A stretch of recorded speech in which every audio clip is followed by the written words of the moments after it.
घटना घडल्या तेव्हा मग चिदंबरम यांनी stock market related services especially mutual फंडवरचा सर्व्हिस टॅक्स त्यांनी निगेटिव्ह लिस्टमध्ये टाकलं होतं. खरं मला विचारशील तर STT जेव्हा आला तेव्हा कॅपिटल गेन टॅक्स येणं अपेक्षित नव्हतं. खरं सांगशील तर हे दोन्ही टॅक्स अस्तित्वात असणं योग्य नाही. थोडं शेअर बाजाराकडे एक प्रकारे मी म्हणेन की निगेटिव्ह रिपरकशन्सच आली आहेत या गोष्टींची, टॅक्सेशनची मेवा म्हणून आहेत. मग जो न्यू टॅक्स रिजीम आणि ओल्ड टॅक्स रिजीम यातला तू फरक बघशील तर ओल्ड टॅक्स रिजीम मध्ये डिडक्शन्स होते. खरं ही गुंतवणुकीचा फायदा अल्टिमेटली कोणाला तर देशाच्या आर्थिक सेक्टरलाच आहे, म्हणजे आर्थिक क्षेत्राला आहे. रिअल इस्टेटवरती काहीतरी इंडेक्सेशन काढून टाकण्याचं त्यांनी सुरुवातीला बजेटमध्ये अनाऊन्स केलं होतं. PPF सारख्या माध्यमातून 15 वर्ष गुंतवणूक करून लोकांनी बराच पैसा जमवलाय. गव्हर्नमेंट पण एका प्रकारच्या कोड्यामध्ये आहे. काय झालंय तर भारतात आता हार्डली 4 ते 5% पॉप्युलेशन टॅक्स पे करतात. एक लक्षात घे, एक काय होता आपला एकच मेजर शत्रू होता, बरोबर, आणि आता मात्र आपले शत्रू वाढलेले आहेत. सो आपल्या GDPच्या 125% म्हणजे 1.25 पट आपल्याकडे गोल्ड सिल्वर आहे. खरं सांगू बजेटमध्ये खूप व्हेरिएशन्स पूर्वी यायचं, बट आता बजेट हा नॉन इव्हेंट आहे, कारण बियॉन्ड बजेट अनेक अनाउन्समेंट आहे.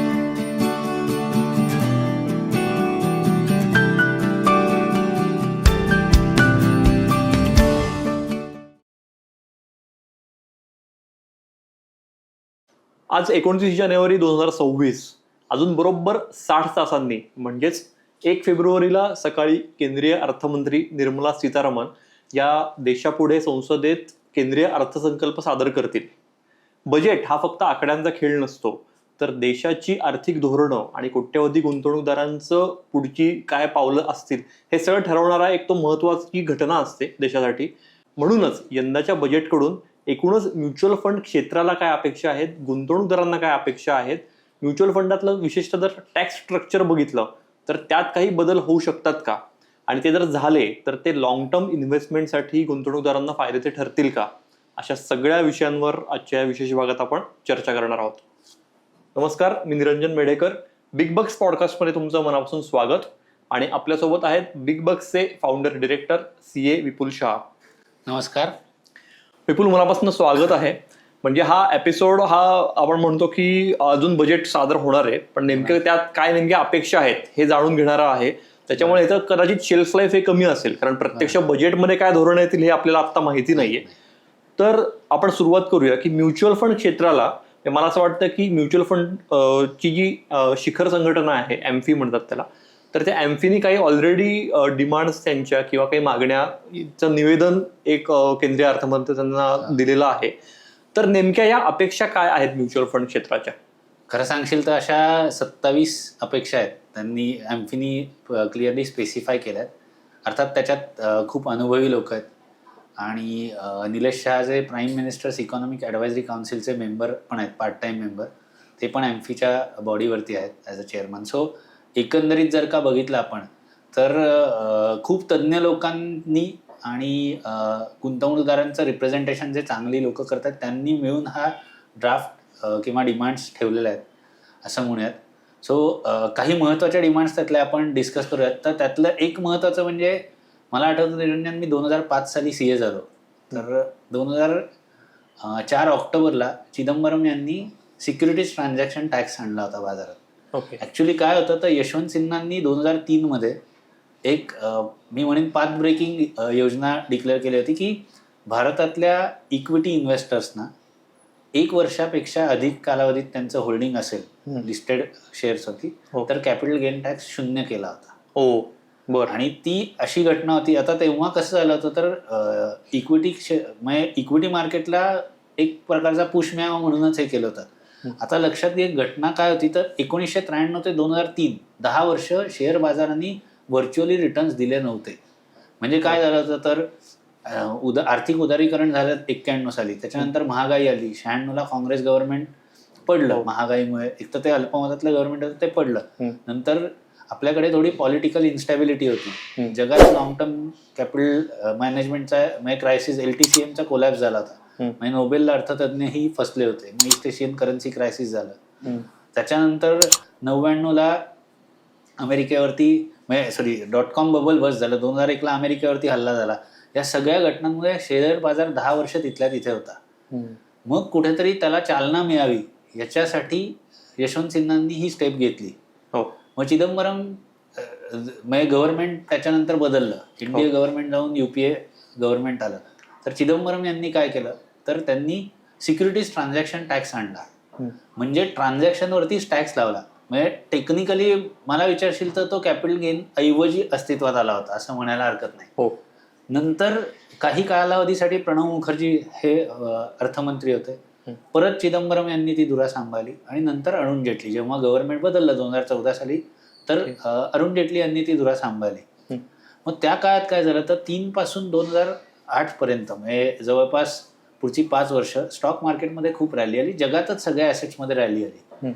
त्या रॅलीनंतर सेन्सेक्स अगदी 3,000चा 21,000चा पीक किंवा 22,000चा पीक गाठला होता जानेवारी 2008ला. नंतर लिमन क्रायसिसमध्ये तो खाली गेला, मग परत वर आला. हा सगळा प्रवास करताना स्टॉक मार्केटमध्ये प्रचंड पैसा बनला. आता परत 2011 साली काही घटना घडल्या, तेव्हा मग चिदंबरम यांनी stock market related services, especially mutual फंडवरचा सर्व्हिस टॅक्स त्यांनी निगेटिव्ह लिस्टमध्ये टाकलं होतं, म्हणजे सर्व्हिसेसवरती. जसं स्टॉक मार्केटचं पार्टिसिपेशन कमी झालं तसं. सो यशवंत सिन्हा म्हण किंवा चिदंबरम, प्रणव मुखर्जी यांनी थोडं कॅपिटल मार्केट्सला एक प्रकारचा सपोर्ट करावा अशी मेजर्स काही घेतली होती. पण मग 2014 साली जसा सत्ता बदल झाला तोपर्यंत बाजारामध्ये पैशाचा ओघही वाढला होता आणि कॅपिटल ॲप्रिसिएशन पण चांगल्या प्रकारे झालं होतं. तरी सुद्धा मग अरुण जेटली यांनी 17-18 पर्यंत वाट बघितली आणि 18 साली मात्र बजेटमध्ये त्यांनी याच्यावरती 10% कॅपिटल गेन टॅक्स आणला. खरं मला विचारशील तर STT जेव्हा आला तेव्हा कॅपिटल गेन टॅक्स येणं अपेक्षित नव्हतं. आता काय झालंय, आता सवय लागली. एक तर 10% होता तो आता निर्मला सीतारामन यांनी 12.5% केलाय. खरं सांगशील तर हे दोन्ही टॅक्स अस्तित्वात असणं योग्य नाही, परंतु आता ते कोएक्झिस्ट करतायत, म्हणजे ते दिसत आहे. तर शेवटी एक डिमांड काय असू शकते की बाबा तुम्ही कॅपिटल गेन परत 0 करता आला तर करा, ही तर विशलिस्ट असूच शकते खरं सांगशील तर. आणि सध्या जी आर्थिक अनिश्चितता आहे, बाजारात गेले 2 वर्ष रिटर्न्स पण बनले नाहीयेत, तर त्यामुळे ती डिमांड इथे परत मी म्हणेन की मी इंटरेस्टेड पार्टी आहे कुठेतरी, कारण माझं करिअर किंवा आमचं जो क्षेत्र आहे हे वित्तीय क्षेत्र आहे त्याशी अवलंबून आहे. तर एक CA म्हणून पण मी म्हणेन की जेव्हा STT येतं मग तुम्ही कॅपिटल गेन टॅक्स कुठेतरी अबॉलिश करू शकता.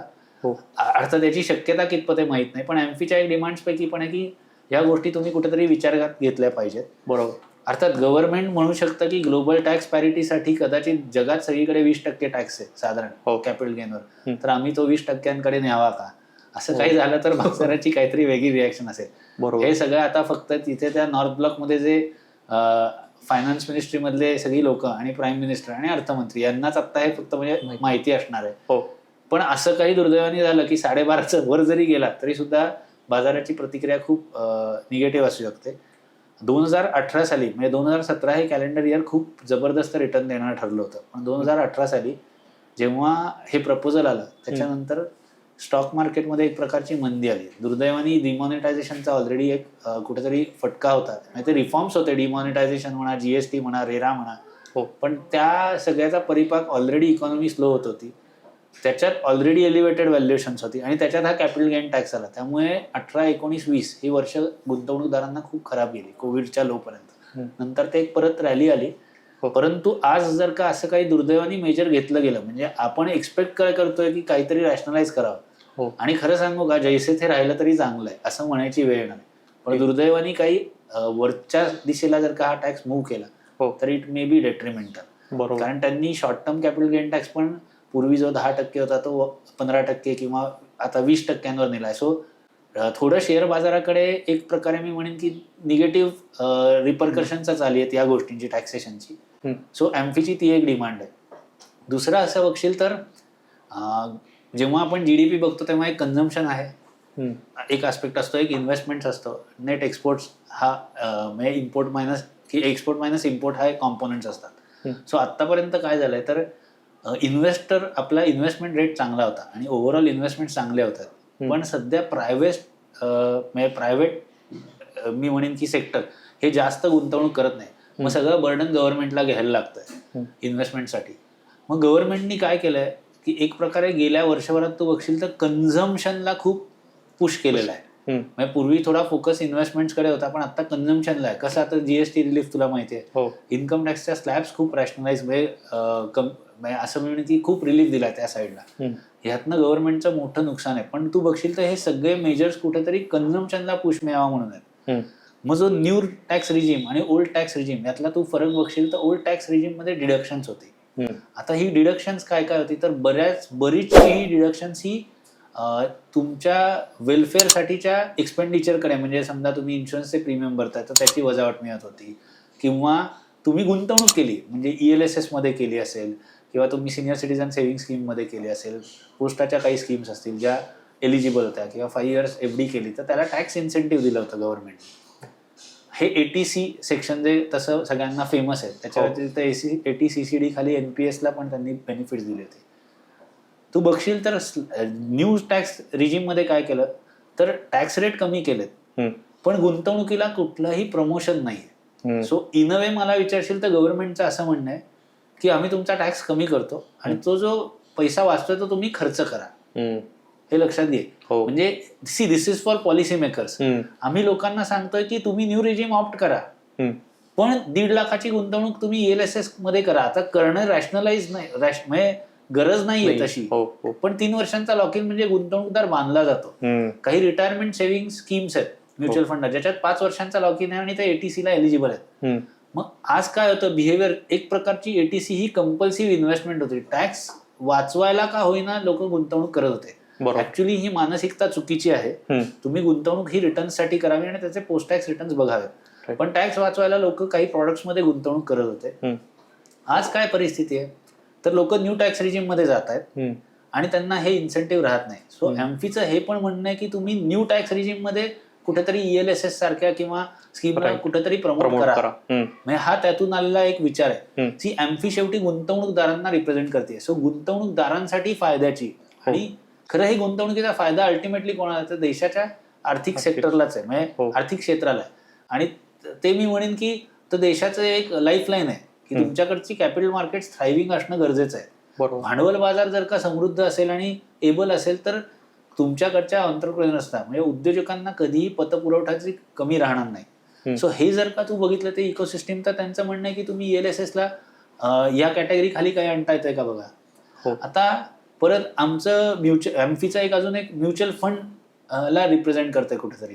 आज काय तू जर का बघशील तर इन्शुरन्स प्रोडक्ट्स मध्ये विदिन स्कीम स्विच केलं, म्हणजे एखादा पेन्शन फंड आहे किंवा इन्शुरन्स रिलेटेड फंड आहे तर तो इक्विटी डेटमध्ये स्विच करतो स्वतःहून किंवा अक्रॉस स्कीम स्विच करतो, तर त्याला टॅक्स एक्झम्पशन्स आहेत, म्हणजे तिथे कुठेही टॅक्स लागत नाही. व्हेअर एज इक्विटीमध्ये मात्र ती गोष्ट नाहीये. मग समजा उद्या असं करता आलं की जो इन्व्हेस्टर इक्विटीच्या एका फंड किंवा एका फंडातून दुसऱ्या फंडाकडे गेलाय तर त्याला तुम्ही टॅक्स ट्रीटमेंट द्या ना. तो जेव्हा रिडम्पशन करेल तेव्हा तुम्ही त्याला टॅक्स लावा. आता मध्ये त्याला इंटरनल स्कीम स्विचेस मध्ये त्याला तुम्ही कुठेतरी एक रिलीफ द्यावा की करू नका टॅक्सेशन.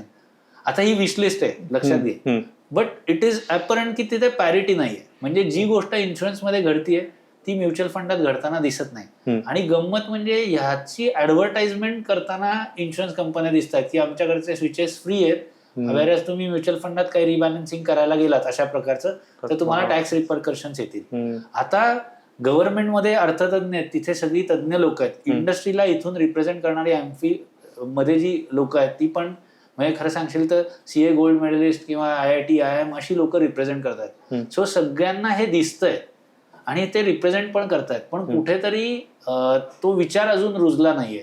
सो त्यांचं म्हणणं आहे की ह्या प्रकारचा रिफॉर्म केला तर तो गुंतवणूकदारांना फायद्याचा ठरू शकतो. ही जी सर्व मेजर्स आपण सांगतोय ना ती गुंतवणूकदारांना फायद्याचीच ठरणार. आता अजून एक महत्वाचा रिफॉर्म म्हणजे तू बघशील तर रिअल इस्टेटवरती काहीतरी इंडेक्सेशन काढून टाकण्याचं त्यांनी सुरुवातीला बजेटमध्ये अनाऊन्स केलं होतं, पण नंतर मात्र त्याच्यावरती रोलबॅक केलं. कारण इंडस्ट्री रिप्रेझेंटेशन जे झाली किंवा जी काही ओव्हरऑल रिप्रेझेंटेशन झाली त्याच्यातनं गव्हर्नमेंटच्या लक्षात आलं की नाही हे इंडेक्सेशन रिस्टोर करणं आवश्यक आहे. मग गव्हर्नमेंटनी चॉईस दिला तुम्हाला इंडेक्सेशन किंवा विदाऊट इंडेक्सेशन असं 12.5%. मग हीच गोष्ट तुम्ही डेट फंडांबाबत पण केली पाहिजे असा एक विचार मांडला जातोय. काय झालं तर एक काय असा होता की कुठेतरी म्युच्युअल फंड इंडस्ट्री ही बँक डिपॉझिट बरोबर कॉम्पिट करते असं चित्र निर्माण झालं. एक लक्षात घे, बाजाराच्या म्हणजे हा नियम आहे गुंतवणुकीचा की जिकडे अट्रॅक्टिव्ह रिटर्न दिसतील तिकडे इन्व्हेस्टर जाणार. त्याच्यात तुम्ही फोर्सिबली काही प्ले करणं अपेक्षित नाही. मग डेट फंडांमध्ये जे इंडेक्सेशन होतं ज्याच्यात महागाई ऍडजस्टेड तुम्हाला रिटर्न्स म्हणजे टॅक्सेबल होत होते, तर ह्याचा नक्की एक फायदा होता. बरं, याचा फायदा लक्षात घ्या, आपण बॉन्ड मार्केटवरती मागे पॉडकास्ट केला होता. तर इंडियाचा बॉन्ड मार्केट हे जीडीपीच्या तुलनेत नगण्य आहे कम्पेअर्ड टू डेव्हलप्ड कंट्रीज और even compared to developing countries. अगदी मी म्हणेन चायना किंवा कोरियासारख्या कंट्रीज बरोबर कम्पेअर केलं तरी आपलं बॉन्ड मार्केट थ्रायव्हिंग नाहीये. बॉन्ड मार्केट थ्रायव्हिंग नाहीये म्हणजे काय, तर उद्योजकांना पर्याय काय राहिला, आयदर तुम्ही बँकांकडे जा नाहीतर इक्विटी विका. मधला पर्याय जो बॉन्ड मार्केटचा समर्थ पर्याय राहू शकतो तो उपलब्ध नाही. आज डेट म्युच्युअल फंड हे बॉन्ड मार्केटसाठी मोठं प्लेअर होते, म्हणजे मोठी एक मी म्हणेन की गुंतवणुकीची एक व्यवस्था उपलब्ध करून देत होते. पण जसं त्यातलं टॅक्सेशनचं बेनिफिट काढून टाकण्यात आलेलं आहे म्हणजे इंडेक्सेशनचं, तेव्हापासून डेट फंड ह्या प्रॉडक्टकडे गुंतवणूकदारांचं लक्षही जात नाहीये. तर याकडे पण गव्हर्नमेंटनी काही स्टेप्स घेतल्या, म्हणजे ते रिस्टोर केलं. कधी कधी कसं असतं, एखादी स्टेप आपण घेतो आणि लक्षात येतं की ती चुकली आहे. कदाचित मी असं म्हणणार नाही की गव्हर्नमेंटनी याच्यात काही विचार केला नसेल, पण कदाचित ती रिस्टोर करता आली तर त्यातून गुंतवणूकदारांचा ओघ परत त्या प्रॉडक्टकडे वळू शकेल, हा एक विचार मांडला जाऊ शकतो. सर, अशा अनेक गोष्टी आहेत की एम्फीच्या त्या सर्क्युलर्स मधनं आल्या आहेत. अजून पण एक गोष्ट आहे की साधारण म्हणजे आता एनपीएसचं जे टॅक्सेशन तू बघशील तर ते बऱ्यापैकी इन्व्हेस्टर फ्रेंडली आहे. तर तसं काही प्रॉडक्ट म्युच्युअल फंडांच्या माध्यमातून आणता आलं किंवा म्युच्युअल फंडांच्या माध्यमातून पेन्शन स्कीम्स लॉन्च करता आल्या आणि त्याला टॅक्स बेनिफिट दिले तर तोही फायद्याचा ठरू शकतो. अनेक देशांमध्ये तू बघशील तर आता युएस मध्ये 401, आता आमचे काही NRI क्लायंट्स आहेत तर तिथे आम्ही बघतो की तुम्ही तिथे जर का पेन्शन अकाउंट्स मध्ये किंवा आता युएसचा 401k म्हणून अकाउंट आहे तिथे गुंतवणूक केली तर तुम्हाला टॅक्सला इन्सेंटिव्ह आहेत. म्हणजे तो पोर्शन सुरुवातीला गुंतवताना टॅक्सेबल होत नाही आणि जेव्हा तुम्ही विड्रॉ कराल तेव्हा जे काय टॅक्सेशन असेल त्याप्रमाणे होईल. सो आज जर का मला असं कोणी सांगितलं, सो एनपीएस हा तसा एक प्रयत्न आहे, पण तसा एक प्रांजळ प्रयत्न जर का म्युच्युअल फंडांच्या माध्यमातून झाला, जिथे ऑलरेडी आता इंडस्ट्रीला जवळपास आपण कायम म्हणतो 80 लाख कोटी रुपये मॅनेज करण्याचा एक्सपिरियन्स आहे, 45 ॲसेट मॅनेजमेंट कंपन्या आहेत, काही म्हणजे 1000 एक तरी फंड मॅनेजर मी म्हणतो नक्की याच्यात चांगल्या प्रकारे कार्यरत असणार आहेत की म्हणजे best brains in the country. मी कायम म्हणतो की लोकांनी पूल्ड व्हेकल्स थ्रू गुंतवणूक का करावी, तर तुम्हाला एक्सपर्ट तुमचे फंड्स मॅनेज करत असतात विथ एंटायर सिस्टीम. म्हणजे त्यांना असिस्टन्स असतो, त्यांच्या इन्व्हेस्टमेंट मॅनेजमेंट कमिटीज असतात, डिसिजन कोणी एकटा व्यक्ती घेत नाही, पण एक रेग्युलेटरी बॉक्समध्ये राहून independence with rule based investing ह्या गोष्टींच्या माध्यमातून इन्व्हेस्टर्सना चांगला जर का रिटर्न मिळत असेल तर या पूल्ड व्हेकल्सना गव्हर्नमेंटनी जर का इन्सेंटिव्हाइज केलं, मग जर का म्युच्युअल फंडांना अशी पेन्शन योजना लागू करू दिली तर मी नक्की सांगेन की आपल्याला याचा फायदा मिळू शकतो. याचा बेनिफिट काय, तर गव्हर्नमेंट भारतासारख्या डेव्हलपिंग कंट्रीमध्ये एवढ्या लार्ज पॉप्युलेशनला सपोर्ट करू शकणार नाही. सो पेन्शनेबल सोसायटी गव्हर्नमेंटला तयार करायची असेल जी पेन्शन स्वतःहून करतील. तू बघशील तर मध्ये युरोपमध्ये जो क्रायसिस झाला होता कशामुळे झाला होता की त्यांचं पेन्शन बिल हे त्यांच्या रनिंग किंवा जीडीपीच्या तुलनेत खूप हाय होत चाललं होतं. आता तू बघशील तर त्याला आम्ही म्हणतो 2 प्रकारची पेन्शन असतात, एक डिफाईन्ड बेनिफिट स्कीम असते आणि एक डिफाईन्ड कॉन्ट्रीब्युशन स्कीम असते. सो डिफाईन्ड कॉन्ट्रीब्युशन स्कीम काय, तर तुमचं कॉन्ट्रीब्युशन डिफाईन्ड राहील, त्याचं काय मार्केट आउटकम असेल त्याप्रमाणे तुम्हाला बेनिफिट मिळेल. व्हेरॅज पूर्वीचे जे आहेत ते डिफाईन्ड बेनिफिट स्कीम्स होत्या. त्या डिफाईन्ड बेनिफिट स्कीम्स म्हणजे काय, तुमचा जो लास्ट ड्रॉन सॅलरी आहे त्याच्यावरती 30% किंवा 50% तुमचं पेन्शन सुरू होईल आणि मग ते वाढत जाईल. जे आता 8वा वेतन आयोग येऊ घातलाय, तुला माहितीये की जे सगळे ओल्ड पेन्शन बिल आहे, रिलेव्हंट आहे का उत्तर आहे हो, त्याच्या अगेन्स्ट मी आहे असं मी म्हणणार नाही, पण आपल्या लार्ज पॉप्युलेशनला आणि लार्ज लेबर फोर्सला अशा गोष्टी कदाचित व्हायबल किंवा फिजिबल नाहीत, म्हणजे त्या व्यवहार्य नाहीत. तर मग अशा माध्यमातून तुम्ही म्युच्युअल फंडांच्या माध्यमातून जर का अशी प्रॉडक्ट लॉन्च करू शकलात आणि गव्हर्नमेंटनी त्याला काही मी म्हणेन टॅक्स रिलीफ्स दिले किंवा टॅक्स इन्सेंटिव्ह दिले तर that can be really path breaking idea from the government. आणि ह्याच्यातनं होणारं पेन्शन म्हणजे काय होणार, अल्टिमेटली गव्हर्नमेंटचा काहीतरी टॅक्सेशनला लॉस होईल, हो बरोबर, पण ह्याच्यातून इकॉनॉमीला मिळणारा बेनिफिट आणि इन्व्हेस्टर्स ॲट लार्जला मिळणारा म्हणजे जो फायदा होणार आहे तो खूप जास्त असेल. त्यातून गव्हर्नमेंटचंच एक प्रकारचं बर्डन भविष्यातलं कमी होणार आहे. हे जर का गव्हर्नमेंटने लक्षात घेतलं किंवा घेऊ शकले तर ते चांगलं राहील. आणि हे तज्ज्ञांचं म्हणणं आहे. ह्याच्यात विपुल शाह म्हणजे मी एकटा याच्यात काही सजेस्ट करत नाही. ती जी मी एकंदरीत वाचन केलं या सगळ्या प्रोव्हिजन्सचं, किंवा गेले आता मला सीए होऊन जवळपास 21 वर्ष झाली, टॅक्समधली स्थित्यंतर मी बघत गेलो. म्हणजे अगदी सुरुवातीला मला आठवतं की राजीव गांधी ELSS म्हणून स्कीम होती, ज्याच्यात 50,000 पर्यंत स्टॉक्समध्ये गुंतवणूक पण एक स्कीम होती अवेलेबल. सो त्या स्कीमच्या माध्यमातून तुम्ही लार्ज कॅप स्टॉक्स घेतले आणि ते घेत गेला असता तर आतापर्यंत चांगले पोर्टफोलिओ क्रिएट झाले असते. पण ती स्कीम मध्येच डिस्कंटिन्यू झाली. मग कुठेतरी NPS आली. स्कीम्स वेगवेगळ्या स्वरूपात येतात, पण long term investments in equity याच्यासाठी काही बेनिफिट्स क्रिएट करता आले तर नक्की मी सांगेन की वेल्थ क्रिएट होईल, गव्हर्नमेंटवरचं बर्डन कमी होणार आहे आणि लोकांचा इंडिपेंडन्स वाढणार आहे. निश्चितच. कॅपिटल गेन्सनी आपण सुरुवात केलेली, तर कॅपिटल गेन्समध्ये पण मला वाटतं 2 प्रकार आहेत, शॉर्ट टर्म कॅपिटल गेन आणि long term capital gain.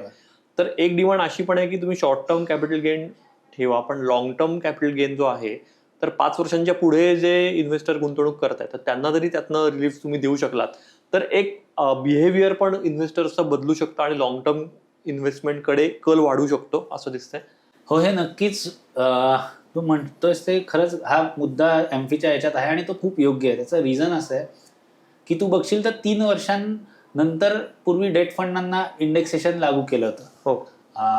So आधी 1 वर्ष होतं, मग 3 वर्ष होतं.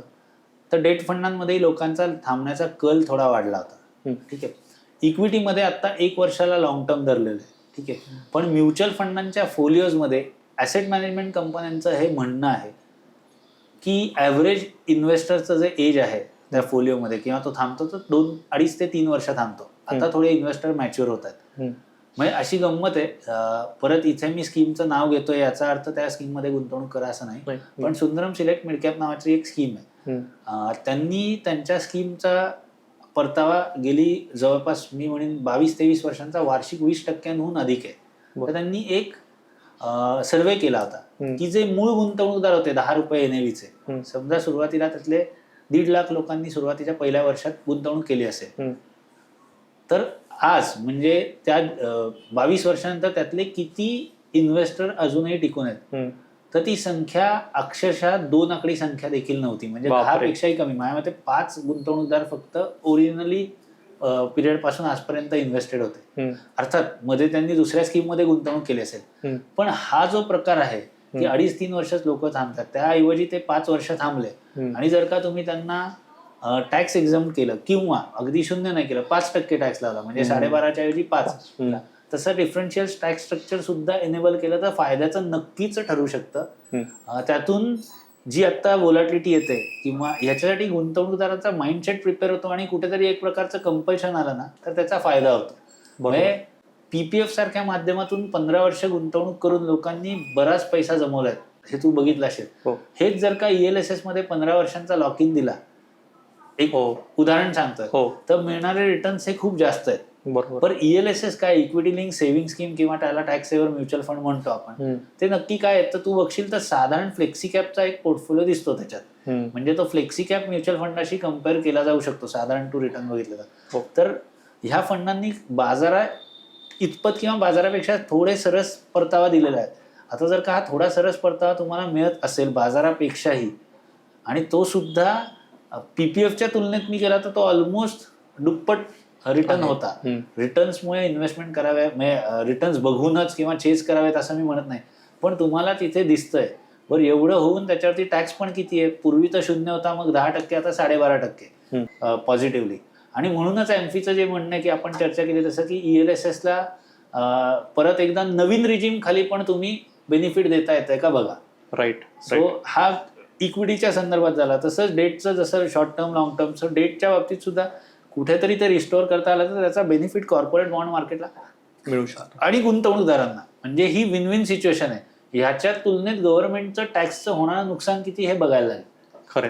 गव्हर्नमेंट पण एका प्रकारच्या कोड्यामध्ये काय झालंय तर भारतात आता हार्डली 4 ते 5% पॉप्युलेशन टॅक्स पे करतात. आता हा आकडा कमी आहे, पण ऍट द सेम टाइम आपल्याकडे लहान मुलांचं पॉप्युलेशन आहे, सिनियर सिटीजनचं, तर ते तसेही टॅक्स भरणार नाहीयेत. But still large section is going untaxed. आता जर का ते म्हटलं तर मला टॅक्स नेट वाढवायचा किती स्कोप आहे, त्यामुळे मिडल मिडल क्लासकडे हे बर्डन जास्त जात आहे कुठेतरी. मग त्यांना हे या गोष्टींच्या इन्स्ट्रुमेंटचा रिलीफ देणं किंवा त्यांची आता परत एक सांगायचं झालं तर घरांच्या किमती ह्या खरंच गगनाला भिडत चालल्या आहेत आणि त्या कायम आवाक्याच्या बाहेर असतात. एक तर ते स्वप्न असतं, स्वप्न हे नक्की आपल्या कपॅसिटीच्या पेक्षा मोठं असतं. सो तू बघशील तर न्यू रिजिम मध्ये तिथे कुठलंही टॅक्स इन्सेंटिव्ह नाही. आता पूर्वी पण एक वेगळ्या प्रकारचा टॅक्सेशन होता. आता ही स्थित्यंतर कशी घडली आहेत बघ. पूर्वी 2 लाख रुपयाचं स्वतःच्या राहत्या घरावरती एक टॅक्स बेनिफिट होतं आणि दुसरं घर तुम्ही गुंतवणूक केली आणि कर्ज घेऊन केले तर त्या व्याजाची पूर्ण वजावट मिळत असे. आता ती प्रोव्हिजनच नाही. आता जेव्हा तुम्ही एखादी गुंतवणूक करताय आणि त्या गुंतवणुकीसाठी कर्ज काढलंय तर त्याच्यासाठी मिळणारा खर्च हा व्हॅलिड खर्च आहे, तर त्याचं डिडक्शन मिळण्यास खरं तर अडचण नसावी. पण जसजसे टॅक्सेशन चेंज होत गेलंय तसतशा ह्या गोष्टी अवेलेबल नाहीत. ही गोष्ट इतर देशांमध्ये आजही अवेलेबल आहे. म्हणजे ऑस्ट्रेलियामध्ये माझे काही मित्र आहेत जे आमचे गुंतवणूकदार पण आहेत, तर ते सांगतात की तिथल्या अशा प्रकारच्या मॉर्गेजेसना आज टॅक्स बेनिफिट अवेलेबल आहे. म्हणजे तिथली इंटरेस्ट कॉस्ट किंवा फायनान्स कॉस्ट ही डिडक्टेबल आहे, जी पूर्वी भारतात होती. तर हे एमफीच्या याच्यात नाही, पण एक सीए म्हणून मी बघितलं की ही स्थित्यंतर घडत गेली. तर मग ही जर का इन्सेंटिव्ह कुठेतरी परत आणता आली तर घरांच्या प्राइसेस गगनाला भिडल्यात. पण इन्व्हेस्टर डिमांड नावाची जी रिअल इस्टेट सेक्टर मधली एक कन्सेप्ट होती ती ऑलमोस्ट आता कमी झालेली. हे तू बघशील तर मग इथे कुठे त्या क्षेत्राला सुद्धा तुम्हाला समजा एक प्रकारचा पुश द्यायचा असेल तर या गोष्टी करण्यास काही हरकत नसावी.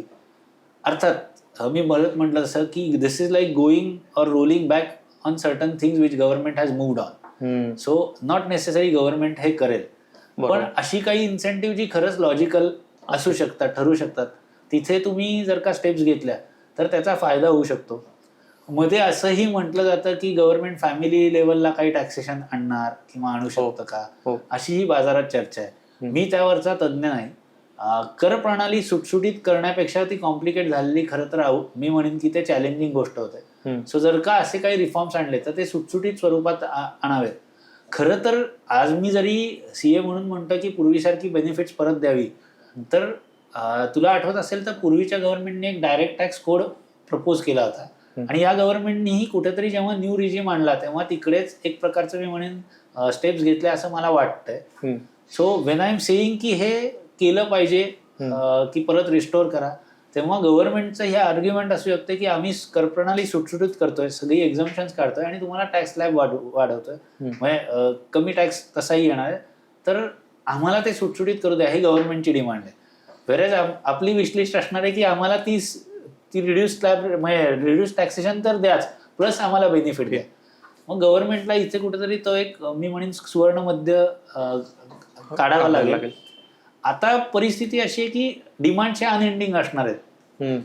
यातले किती रिफॉर्म्स इम्प्लिमेंट करायला इझी आहे. मी काय म्हणतो कुठले, आणि हे गव्हर्नमेंट असेस करत असतं कारण तिथे IAS म्हणजे किंवा इंडियन रेव्हेन्यू सर्व्हिसेस मधली उच्चपदस्थ लोक यामध्ये इन्व्हॉल्व आहेत, त्यांना सल्ला देणार आम्ही कोण, पण त्यांना कुठल्याही मेजरमध्ये तू बघशील निरंजन तर तिथे ते सांगतात की ह्या मेजर्सनी the tax foregone will be so and so and tax additional tax collection, समजा त्यांनी रेट वाढवला, काही नवीन गुड्स आणल्या तर tax collected will increase by so and so. So गव्हर्नमेंटकडे हे मेकॅनिझम आहे. सो जिथे त्यांना दिसेल की कॉस्ट बेनिफिट अनालिसिस आहे की आपण हे मेजर घेतलं तर 50,000चा टॅक्स 50,000 कोटी रुपयांचा टॅक्स कदाचित मिळत नाही, पण त्याचा काहीतरी वेगळा बेनिफिट होईल, एक मनी मल्टिप्लायर इफेक्ट पण त्याचा येऊ शकतो. तर गव्हर्नमेंट त्याकडे नक्की लक्ष देत असणार आहे आणि त्याप्रमाणे स्टेप्स घेईल असं दिसतंय. विशलिस्ट ही खरं सांगशील तर न संपणार आहे, ते मारुतीची शेपूट असल्यासारखं आहे.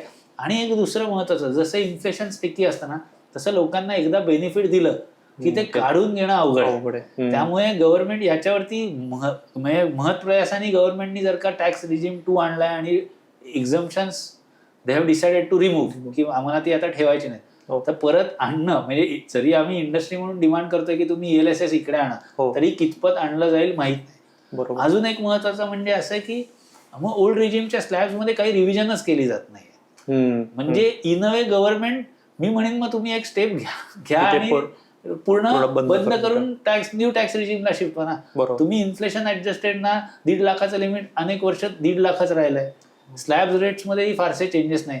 सो इंटेन्शन क्लिअर आहे, पण कुठेतरी गव्हर्नमेंट तो एक शेवटची स्टेप घ्यायला कदाचित मी म्हणेन की विचार करते की सडनली असं नको वाटायला की आपण काहीच ड्रास्टिक मेजर्स घेतले आणि ते इन्व्हेस्टर्सच्या अगेन्स्ट आहेत म्हणून थांबलंय का काय माहित नाही. म्हणजे मला असं वाटलं होतं की जेव्हा न्यू रिजिम आला तेव्हा स्लोली ओल्ड रिजिम पूर्ण फेज आउट केलाय. आत्ता परिस्थिती अशी की न्यू रिजिम खाली त्यांनी अशा गोष्टी करून ठेवल्यात की इन अ वे पूर्वीचे 100 पॉप्युलेशन असेल जे ओल्ड रिजिम प्रिफर करत असेल तर आता हार्डली 5 ते 10% पॉप्युलेशन राहिलं जे ओल्ड रिजिम खाली आहे. म्हणजे it will die its natural death. त्यांनी इतकं ते लूप साइडेड डेव्हलप करत चाललंय. सो ह्याच्यात काय करायचं इथेच तर एमफीचे थोडे प्रॉडक्ट पुश करण्याचा प्रयत्न आहे की बाबा आम्हाला ELSS इकडे आणून द्या म्हणजे तिकडची काही गोष्टी इकडे परत आणून द्या. NPS ला कदाचित गव्हर्नमेंट लिमिट वाढवू शकतं. ही पण एक मेजर आहे की 50,000 इज नॉट सफिशियंट. मग तुम्हाला जर का एम्प्लॉयर थ्रू तुम्ही बरीच फ्लेक्झिबिलिटी दिली तर माझ्या ओन कॉन्ट्रीब्युशनला का बेनिफिट देता येत नाही ह्याचा विचार केला जाऊ शकतो. सो ती पण एक पॉसिबिलिटी आहे गव्हर्नमेंट करू शकते विचार करू शकते. आणि मी हे जेव्हा आपण ही चर्चा करतोय ना तेव्हा ऑलरेडी एमफी मधल्या तज्ज्ञांनी या डिमांड्स केल्या आहेत आणि गव्हर्नमेंटकडे अनेक रिप्रेझेंटेशन गेले असणार. मी कायम म्हणतो जेव्हा आपण तळागाळातली लोक काही चर्चा करत असतो त्याचा खूप पूर्वी विचार पॉलिसी मेकर्सनी नक्की केलेला असतो. पण अर्थात ते किती आकड्यांमध्ये गुंतलेत किंवा रिप्रेझेंटेशन किती स्ट्रॉंग झालंय किंवा कुठे ॲझम्पशन्स त्यांची कारण ते शेवटी ग्लोबल लेवलला किंवा खूप वरच्या पातळीवरती हे आकडे बघत असतात. सो तिथपर्यंत जर का हा मेसेज जाऊ शकत असेल एमफीच्या माध्यमातून तो जात राहीलच तर ते नक्की फायद्याचं ठरेल. येस. ELSSचा बऱ्याचदा उल्लेख आला. टॅक्स सेव्हिंग म्युच्युअल फंड्स आपण ज्यांना म्हणतो म्हणजे ते इक्विटी लिंक्ड सेव्हिंग स्कीम्स आहेत. तर ते तू म्हणलास की डेट फंडांना पण परत एकदा काहीतरी चालना मिळावी त्यामुळे डेट लिंक सेव्हिंग स्कीम्स अशा पण एक नवीन सुरू करा. कारण डेट इन्स्ट्रुमेंट्समध्ये परत गव्हर्नमेंट बॉन्ड्स आणि या सगळ्या गोष्टी आहेत. इन अ वे गव्हर्नमेंटचा फायदा आहे त्यात. तर अशी पण डिमांड आहे मला वाटतं. तर ही फिजिबल आहे तुला काय वाटतं? एक लक्षात घे डेट लिंक सेव्हिंग स्कीम म्हणून तरी इन अ वे काय तिथे टॅक्सला बेनिफिट द्या. तुम्ही इंडेक्सेशन देत नसाल तर इकडे बेनिफिट द्या. कुठेतरी बेनिफिट द्या असं त्यांचा एक प्रयत्न आहे किंवा असं त्यांचं एक म्हणणं आहे. आणि ते बेनिफिट नवीन रिजिम खालीच कारण तू बघशील तर गव्हर्नमेंट म्हणेलच की ATC अंडर ऑलरेडी आम्ही तुम्हाला PPF देतोय सुकन्या समृद्धी योजना देतोय. मग ह्या गोष्टींखाली तुम्हाला जर का त्या ATCच्या अंडर एलिजिबल आहेत तर तुम्ही तिकडेच जा. आता तिकडे न जाता आपण ही काहीतरी डिमांड करतोय. सो कितपत मान्य होईल हे माहित नाही पण येस त्याचा प्रपोजल दिलाय की डेट लिंक सेव्हिंग स्कीम कुठेतरी तुम्हाला इंट्रोड्यूस करता आला तर करा. इंडस्ट्रीचा एक प्रयत्न आहे बॅलन्स असावा म्हणजे पूर्ण इक्विटी मार्केटकडे झुकलं तर तेही योग्य राहणार नाही. So you have to have balance किंवा पोर्टफोलिओत आपण म्हणतो असं की एक चौरस आहारात सगळी थाळीमध्ये सर्व अन्न पदार्थ पाहिजेत. तसं डेट मार्केटला सपोर्ट करण्यासाठी या गोष्टीचा बेनिफिट होऊ शकत असेल तर गव्हर्नमेंटनी तिकडे पण लक्ष नक्की द्यावं.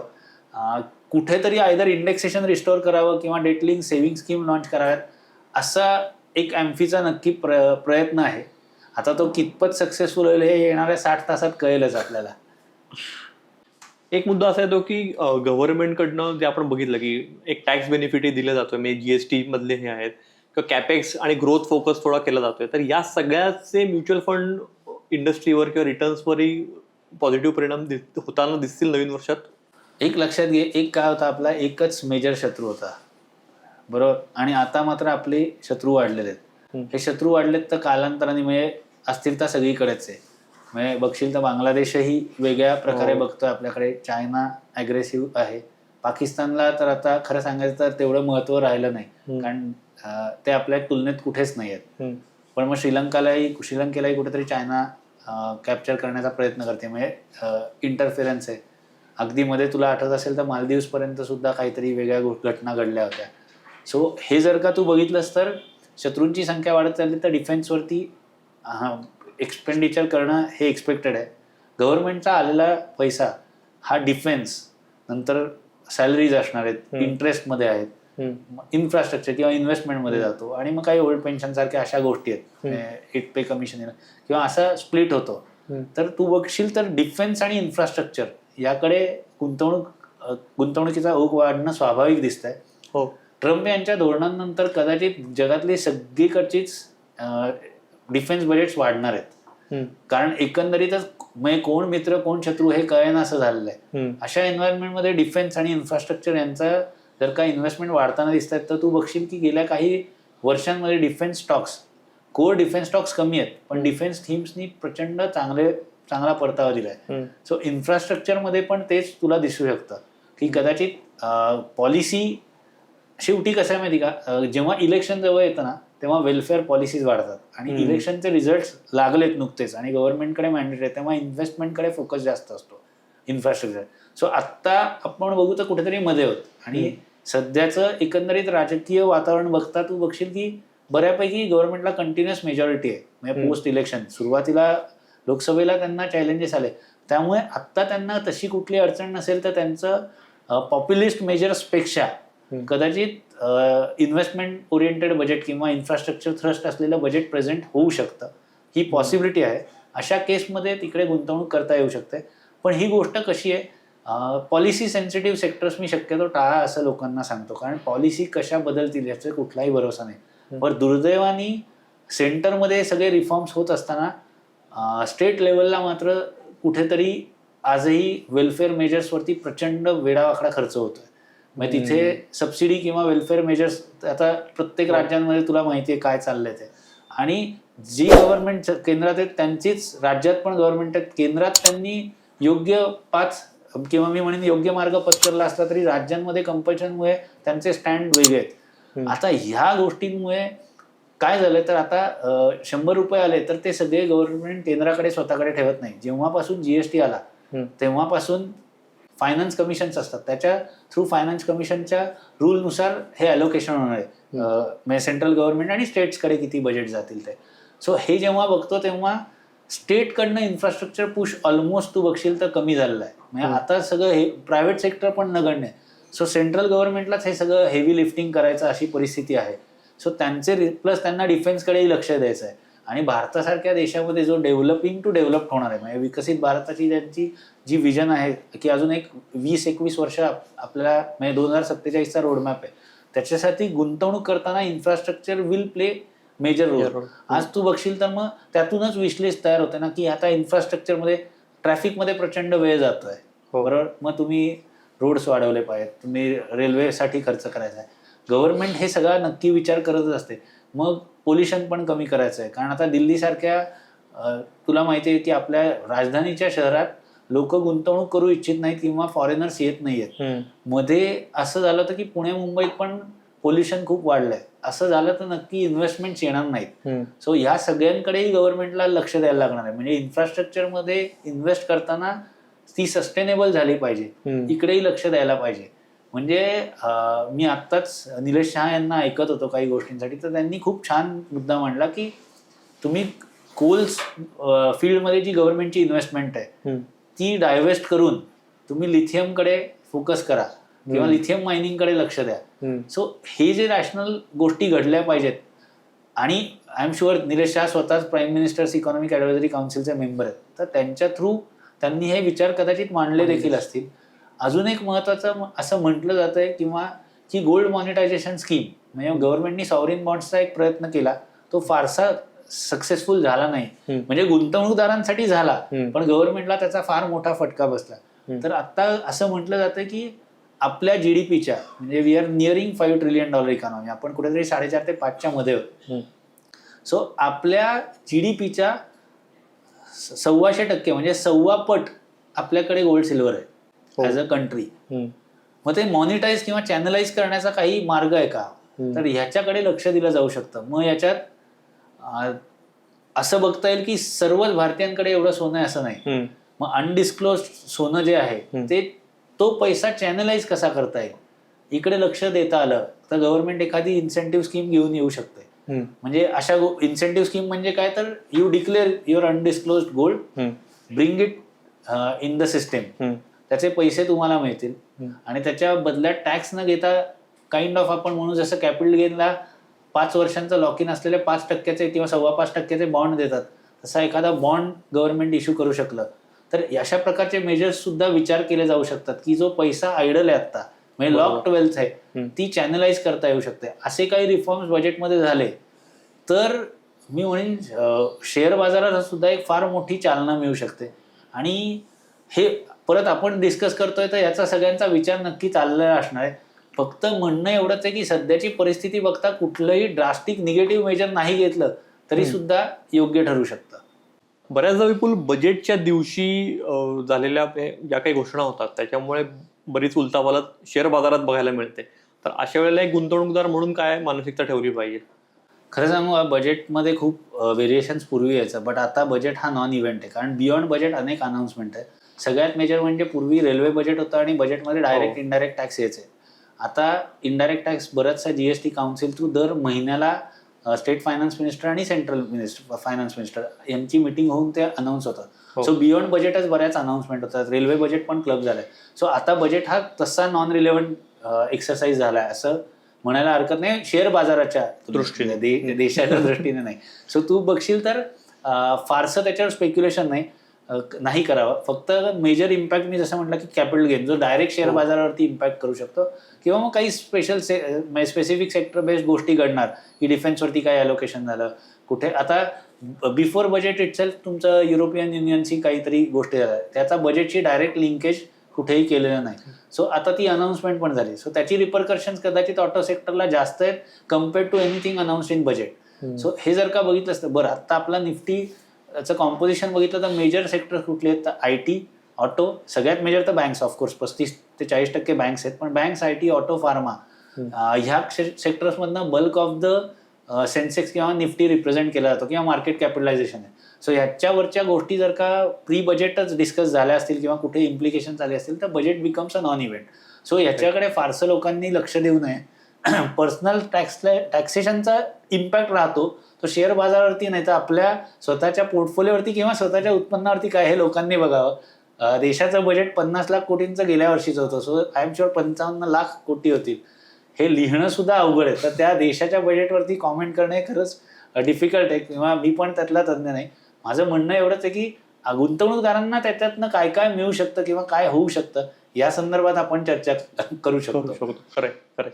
एकच शेवटचा प्रश्न की टॅक्स स्ट्रक्चर बद्दल आपण बोललो, सगळ्या म्युच्युअल फंडचे सध्याचे काय आहेत, अपेक्षा काय आहेत, आणि दुसरीकडे त्याच्या विपरीत झालं तर काय. तर या सगळ्यावर एक गुंतवणूकदार म्हणून मग कसं पुढची इन्व्हेस्टमेंटची रणनीती कशी ठरवली पाहिजे? आता 60च तास राहिलेत. एक तर पहिली गोष्ट, त्याच्यात खरं म्हणशील तर उद्याचा एकच दिवस म्हणजे शुक्रवारचा दिवस मार्केट ट्रेड होणार आहे. बजेटच्या दिवशी ट्रेडिंग चालू आहे कारण ऑब्व्हियसली इम्प्लिकेशन्स असणार. पण माझं म्हणणं आहे की त्याच्यासाठी खूप मोठी वेट घेणं गरजेचं नाही. बजेटपर्यंत बघा वाट आणि गुंतवणूकदार रणनीती ठरवू शकतो. दुर्दैवाने टॅक्स वाढला देखील. कॅपिटल गेन समजा 12.5चा 15 झाला तरी मी म्हणेन की ती संधीच असेल, कारण शेवटी तुमच्या नफ्यातून तुम्हाला 15% टॅक्स द्यायचा आहे. बरोबर. ग्लोबली 20% टॅक्स दिलाच जातो. पण एक रिॲक्शन येणार, म्हणजे हे कायम आहे की मला पटकन कुठे अगदी सुई टोचली तर आपण पटकन रिॲक्शन देतो, नंतर कळतं अरे छोटीशी सुई तर आहे. पण ही गोष्ट होणार जर का काही निगेटिव्ह गोष्ट घडली. तर पॉझिटिव्ह घडलं तर त्याचा सपोर्ट राहीलच, पण तो एक दिवसाचा इव्हेंट राहणार आहे. त्याच्यानंतर परत आपल्या सगळ्यांचं लक्ष ट्रम्प महाराज काय करतायत याकडेच जाईल. खरं, तो वेगळाच विषय आहे. म्हणजे ते ग्रीनलँडचं जर झालं तर काय नेमक्या उलथापालथी होतील सगळ्या बाजारात, हे खरंच वेगळंच आहे. माहित नाही. नक्कीच. विपुल, थँक्यू. मी इतक्या शॉर्ट नोटीसवर आपण हा एपिसोड ठरवला आणि तू तुझे खूप चांगले इन्साइट्स दिलेस, आणि आता प्रत्यक्ष बजेटमध्ये काय होतंय ती बघण्याची उत्सुकता सगळ्यात आपल्या गुंतवणूकदारांनी असेल. त्यामुळे पोस्ट बजेट पण आपण एखादा एपिसोड प्लॅन करण्याचा नक्की प्रयत्न करू. नक्की. तुम्हालाही सगळ्यांना हा एपिसोड कसा वाटला आम्हाला नक्की सांगा. तसंच काही शंका, काही तुम्हाला प्रश्न असतील तर आम्हाला नक्की कमेंट्समध्ये विचारा. टीम बिग बग्स त्याला नक्की उत्तर देईल. भेटूया पुढच्या एपिसोडमध्ये. नमस्कार.